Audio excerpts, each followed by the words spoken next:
Assalamualaikum warahmatullahi wabarakatuh. Waalaikumsalam warahmatullahi wabarakatuh, Syekhuna. Ahlan wa sahlan ke Idrus Romli di tempat kami di Singosari. Insyaallah mudah-mudahan Singosari jadi berkah atas kehadiran antum di tempat kami. Ahlan bikum, dan sebenarnya kami ini hadir ke sini atas syaraf dan bertabarruk, Kiai. Masya Allah.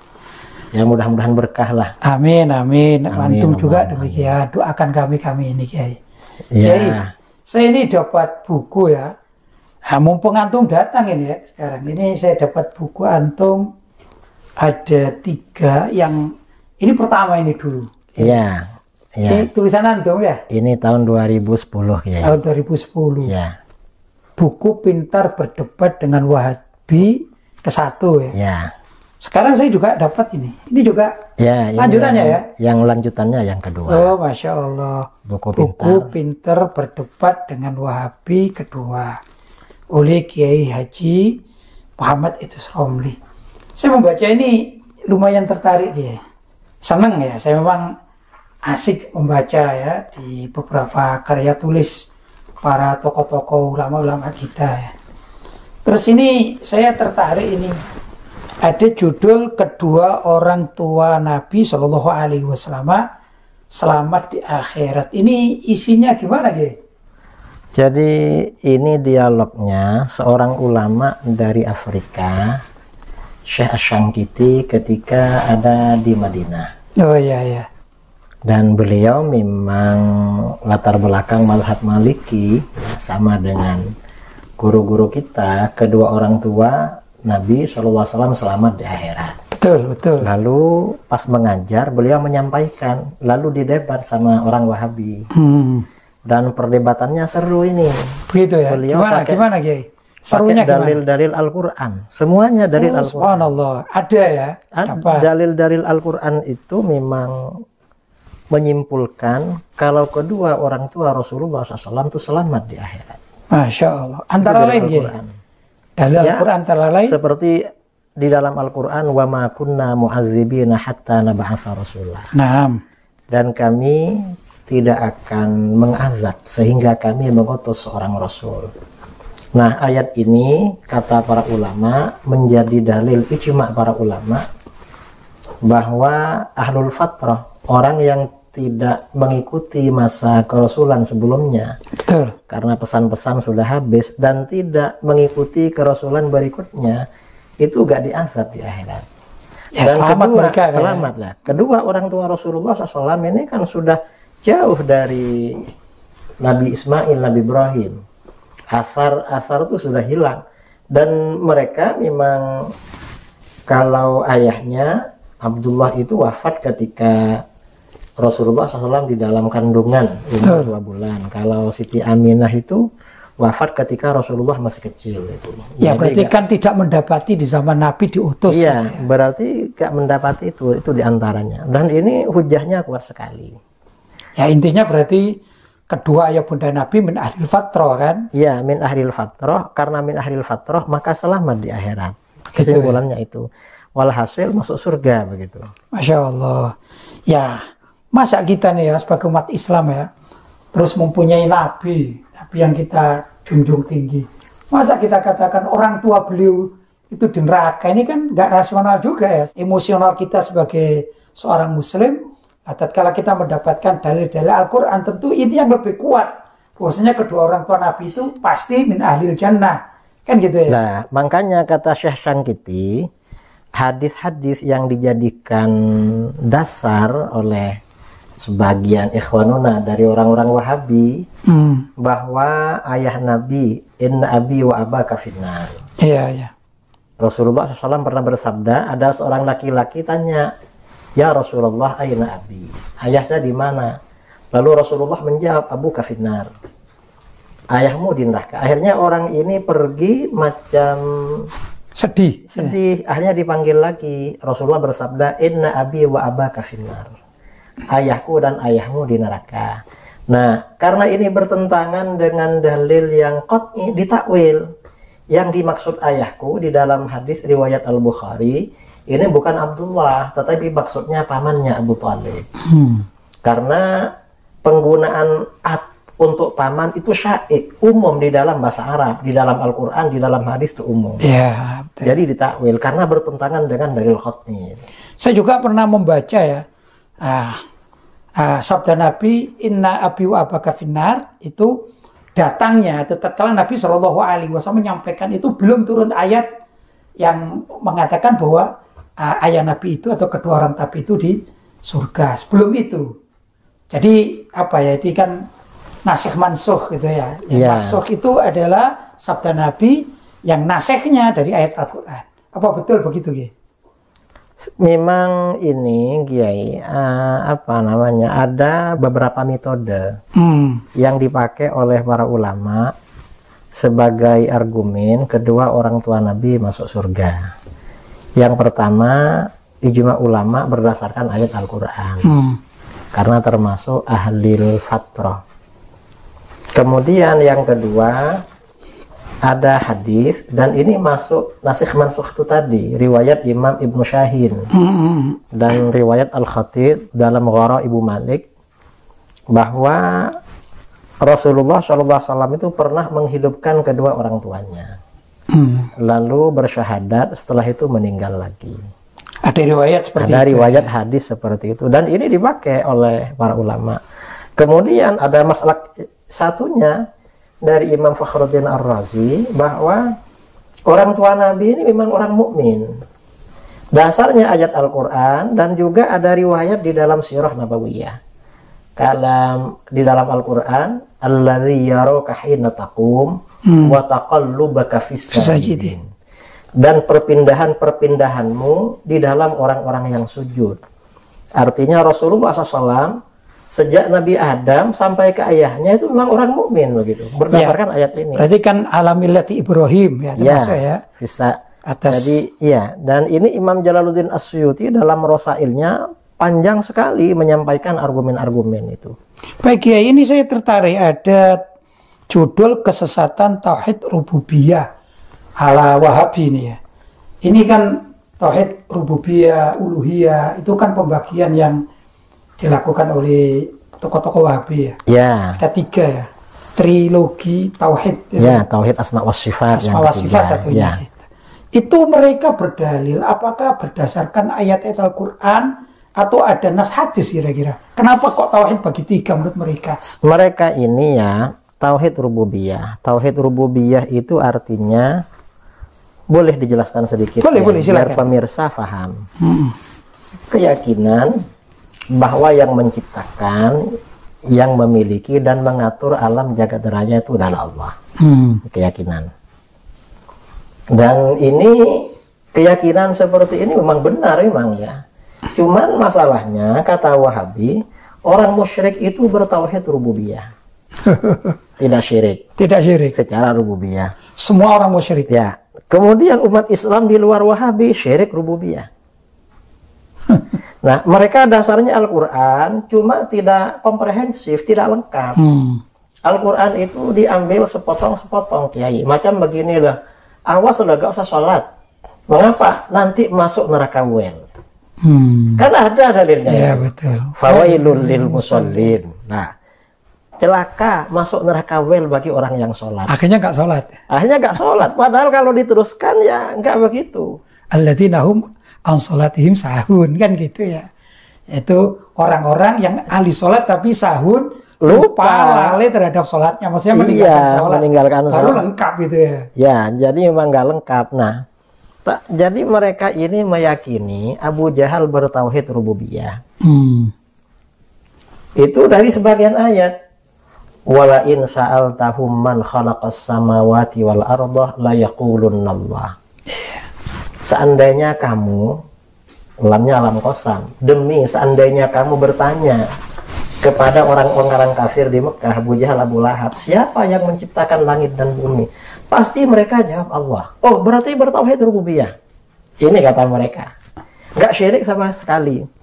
Padahal ayat sebelumnya menjelaskan kalau mereka syirik rububiyah. Karena ayat sebelumnya Allah berfirman, "Alaihissallahu bikafin 'abdah wa yukhawwifunaka billadzina min duni." Bukankah Allah yang mencukupi hambanya? Maksudnya Rasulullah SAW. Wa yukhawwifunaka billadzina min dunih. Orang-orang musyrik di kota Mekah menakut-nakuti Nabi dengan berhala-berhala yang disembah oleh mereka. Kata mereka, awaslah Muhammad, kamu ini kalau macam-macam sama berhala, nanti kamu dibunuh sama berhala. Karena itu Tuhan. Atau kamu dibuat gila. Nah, artinya apa? Orang musyrik itu punya keyakinan kalau berhala mendatangkan manfaat dan mendatangkan mudarat. Itu kan musyrik rububiyah. Iya, aslinya begitu. Aslinya begitu. Cuma Wahabi mengambil sebagian ayat setelahnya. Terus ayat berikutnya dipotong-potong mereka. Karenanya tauhid rububiyah ini sesat. Mereka membela Abu Jahal dan Abu Lahab sebagai orang yang bertauhid. Padahal Abu Jahal dan Abu Lahab gak ngaku bertauhid. Dia bilang musyrik memang. Iya, iya. Jadi pembelaan Wahabi itu salah tempat. Makanya sesat Wahabi itu. Terus begini ya.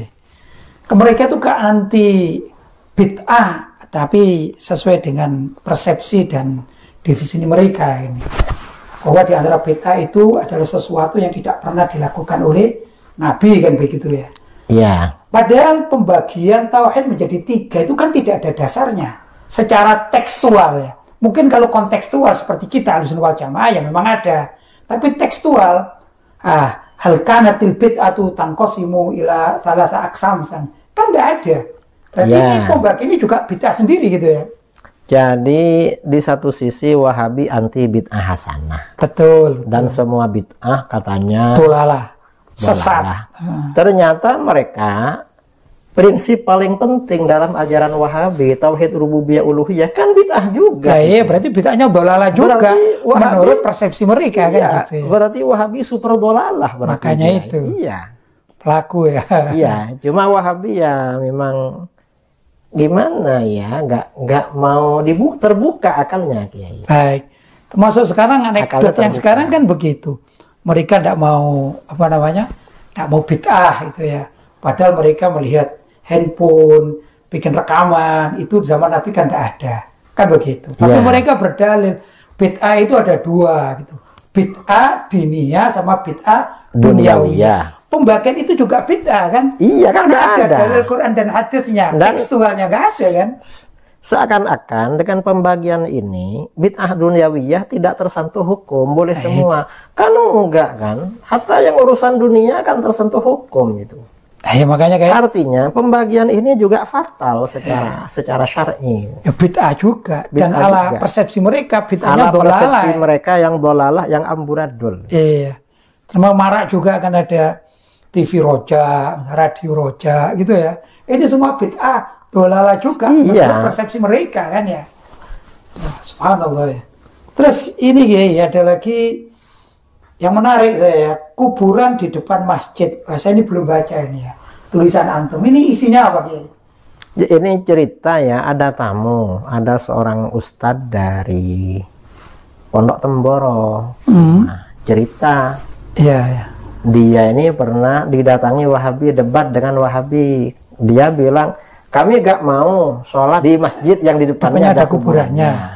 Akhirnya dibantah, loh, kalau gak mau, kamu jangan sholat di Masjidil Haram, katanya. Loh kenapa? Wong di Masjidil Haram itu ada makamnya Nabi Ismail, makamnya Siti Hajar. Ratusan para nabi ada di situ. Belum di Madinah ya? Belum di Madinah. Akhirnya Wahabinya ini gak bisa jawab dan pergi. Oh gitu. Artinya apa? Wahabi ini memang kurang ini, Kiai. Kurang baca. Kurang baca. Kurang banyak literasinya. Ya, jadi mereka ini minim literasi. Karena memang maklum lah. Pendirinya Wahabi ini kan kitabnya kecil-kecil kan. Muhammad bin Abdul Wahab An-Najdi itu kitabnya ya kecil-kecil dan nggak jelas isinya. Nggak matang artinya kitabnya itu. Terus kan gini ya, kalau masjid ya, yang saya tahu ya, masjid pada umumnya kalau kita lihat di Indonesia itu namanya kuburannya itu kan di depan masjid, itu maksudnya kan ada dinding, setelah dinding baru ada makam kuburan, sebagian begitu ya. Mereka itu gak ngerti maksud larangan sholat di kuburan. Kan alasan mereka ada hadis la'anallahu al-yahud wan nasara ittakhadhu qubur anbiya'ihim masajid.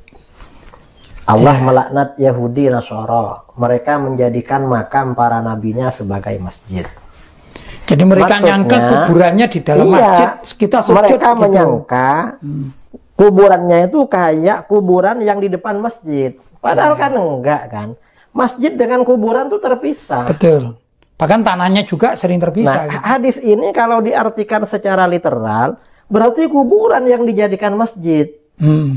Bukan ada pembatas tembok begitu. Ya kalau kan kita umumnya kan ada tembok atau dinding gitu ya. Iya, gitu ya. Berarti masjid ya masjid, kuburan ya kuburan. Nah, oleh para ulama, hadis ini kan larangan menjadikan kuburan sebagai masjid, tempat sujud. Maksudnya, nggak boleh sholat di kuburan itu kalau niatnya memang takzim kepada kuburan itu. Iya. Itu apalagi sujud ya, niat apalagi sujud kepada kuburan, sholat, jelas itu ya.